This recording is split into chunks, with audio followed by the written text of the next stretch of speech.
Essay 1, title 24.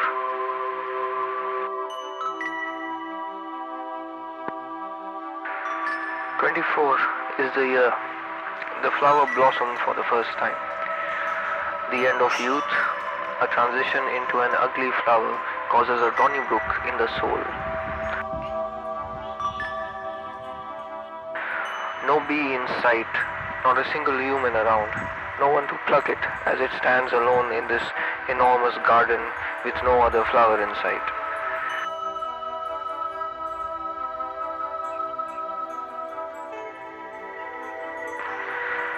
As the weeds grew quickly in the months of October and November to form a sheath covering the blossoming flower, now it was just the flower and the sky, a man and his distant dreams, nothing else, just a mere loss.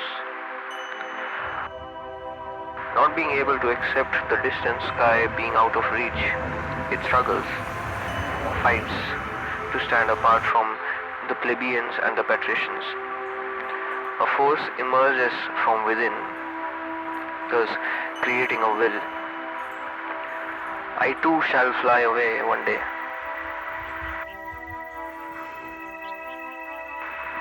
Looking at the little drops of paint, the birds sliding through the canvas of the sky, the nature itself is trembled by the tremendous will a member within itself possesses.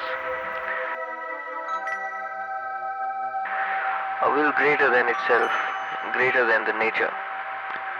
Poisoned by the age-old folklore of acquiring dreams as you spend more time on this planet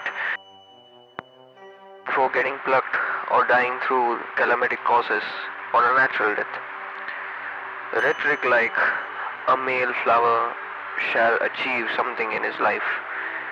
If nothing, then at least allow the bees to feed on you, making your surname immortal through your seeds.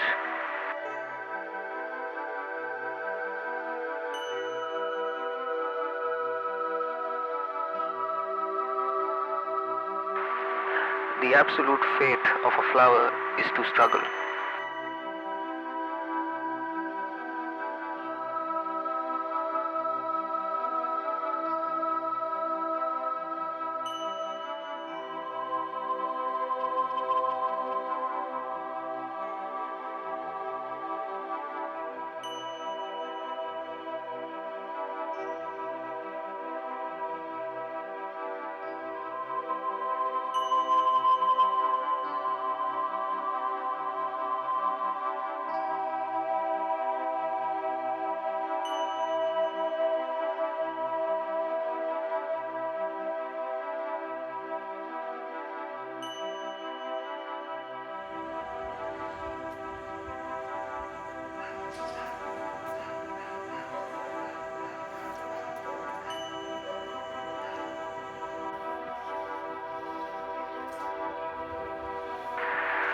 This flower was of course no different from the others, no matter how he believed himself to be.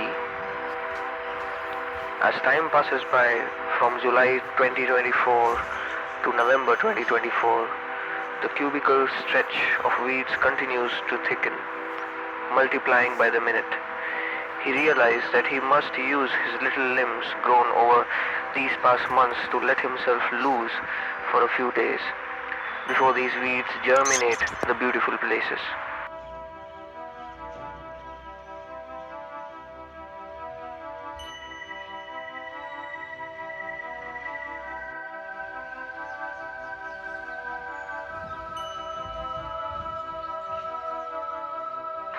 Rewalsar, Rishikesh, Nainital, Kashmir, or at least Chandigarh must be traced through his little limbs. In November 2024, he traveled to Rewalsar, accompanied by a lily flower who reflected the sun, who just a year ago was surrounded by a long stretch of weeds herself.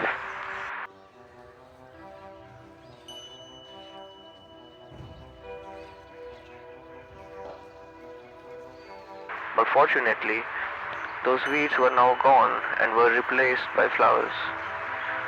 There were roses, shoe flowers, and some others.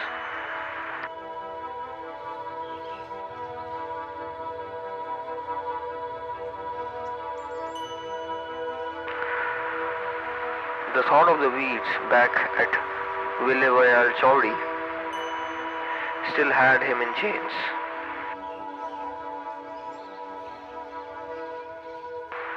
Being embroiled and tortured by the thoughts of the weeds back in Rewalsar, he had almost given up and accepted defeat for the last time, when his gaze fell upon a beautiful lake which reflected the moon. Compelled to look up at the beautiful night sky, he witnessed the canvas rife with sparkling lights. The canvas was never this clear. The lake, the sky, everything sparkled that night as Lily continued to snore, a face so innocent and pure, a soul so transparent that one could see right through her heart.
Standing tall was a flower who had no one in that little town but the love of his life, a lily that sparkled at night, a sparkling dot in his canvas of life. Alas, all it took to be happy were a few gazes in silence, not like a creep. Perhaps there was a lesson to be learned. Be observant and you'll be able to see the abundance.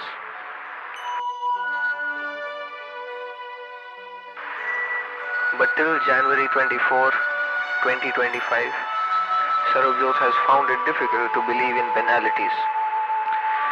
Upon coming back to the beautiful garden of weeds, he continued to survive with a Donnybrook in his soul. No bee in sight, not a single human around, no one to pluck it as it stands alone in the enormous garden with no other flower in sight. End of Essay 1.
Essay 2, titled The Little Flower Amongst Chaos. The little flower is still fond of using the word Donnybrook, although he's been using it much lesser than he used to. From an attention seeker to its consequence, a closeted degenerate intellectual, to a Philistine, the passion for words, poetry, fiction, life kept fading away.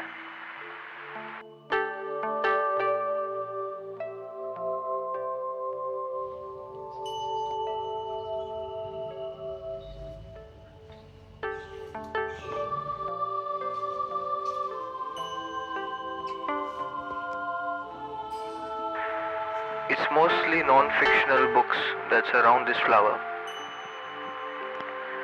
Books of the ruthless past reminding of the fact that the present possesses a potential of such brutality as well. Yet there is an inclination within him to seek it. Some flowers show proclivity towards chaos. Sarabjot is one such flower.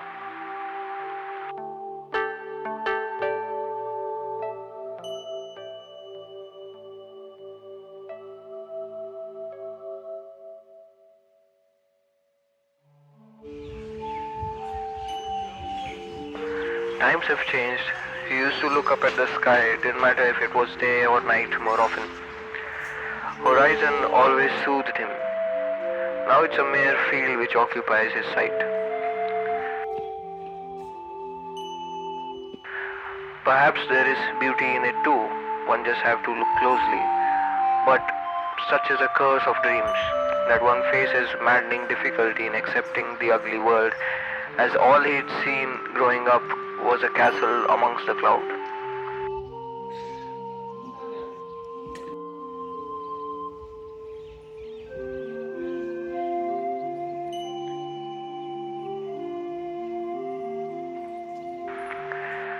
Perhaps that is his story, a ruthless present, a sky that was once blue, a garden rife with weeds that surround his outer world, and a malevolent war within his mind between the present and the past in hopes for a better future.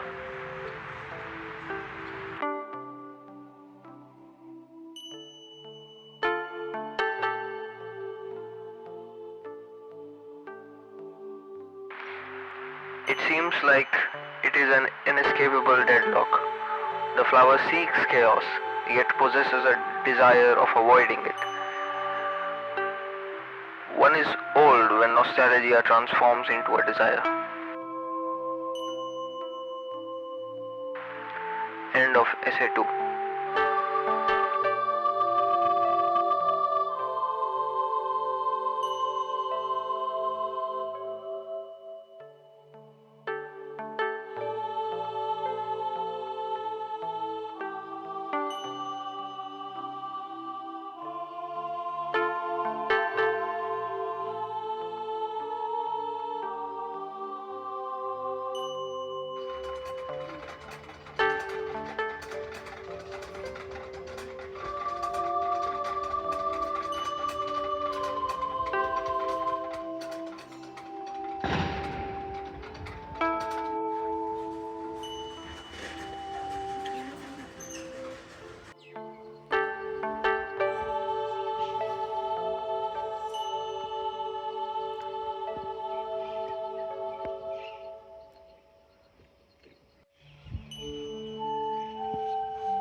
Essay 3, title Rewalsar Thought.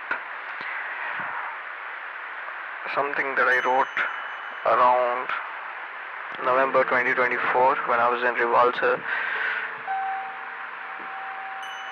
around 2 a.m., sitting beside the Rewalsar lake.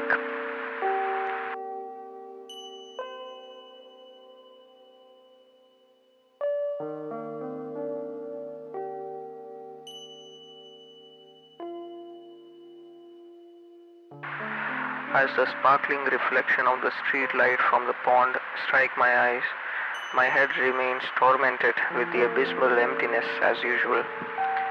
This doesn't excite me as much as it used to, I thought to myself.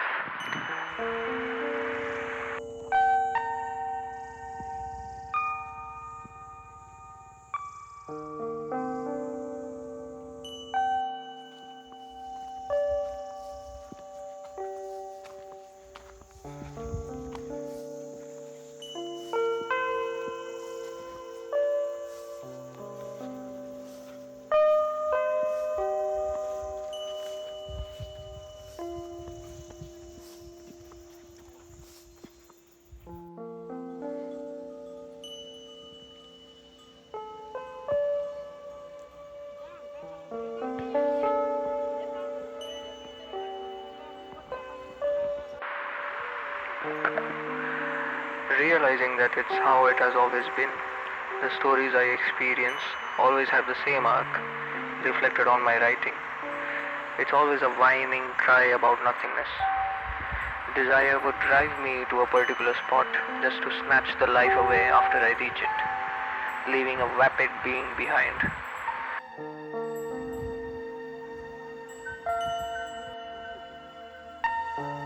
This vapid being likes to write, as it is always a way to find refuge somewhere else than reality. The reality or the presence has always been boring, devoid of fun.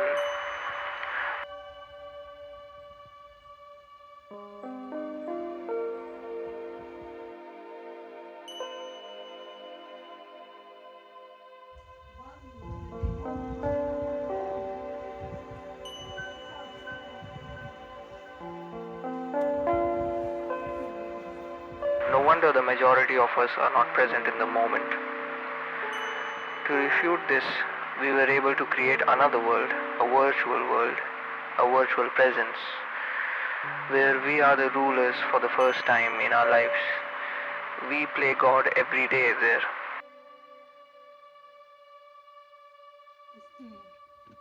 Unas plantas, árboles de cerezo. Yo he ido a Culo, pero es muy bonito, ¿no? The moments don't occur anymore. We make them occur intentionally. Moreover, we get to package it and share it with others in exchange for praise, just to make ourselves feel good and secure. Vanity at its peak.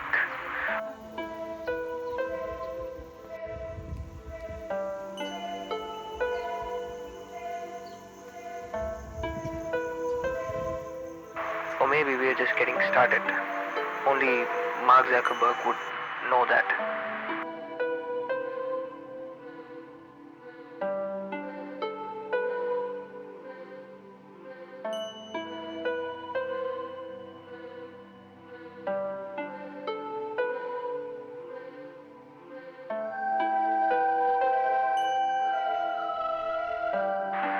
But who's to say that vanity doesn't become the next virtue in, in the world we're about to step foot in? Everyone has it. Happiness has become the new topping on the cake of vanity. Influencers are treating it as a virtue already. Society has already started to justify it. It wouldn't be a surprise anymore. We can see the future unfold in front of us. The most daunting scene a man can see, as the future always frightens, and the past always soothes, and the present always bores.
say 4. Title: Two Lives.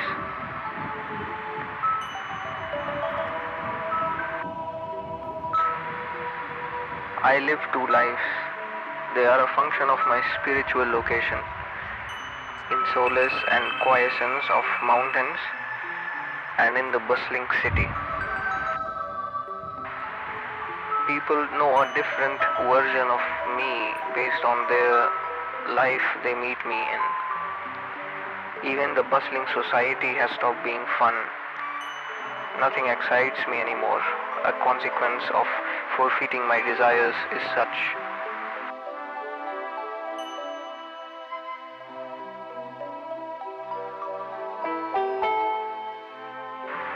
Strangely, both of my lives have started to converge at this age. A fusion such as the fusion of Trunks and Gohan, I may become a complete different being. Or better, I'll be a mere cognizant myself.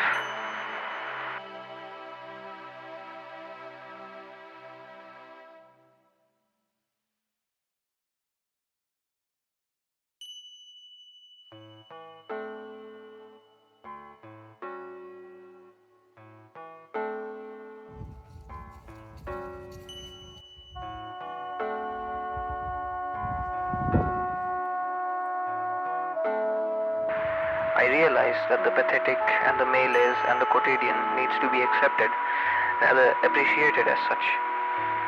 But ultimately, what is the purpose of all this? Is the age-old question which still pushes me into a depriving malice. Perhaps changing the definition of fun may help, but there's no fun in that.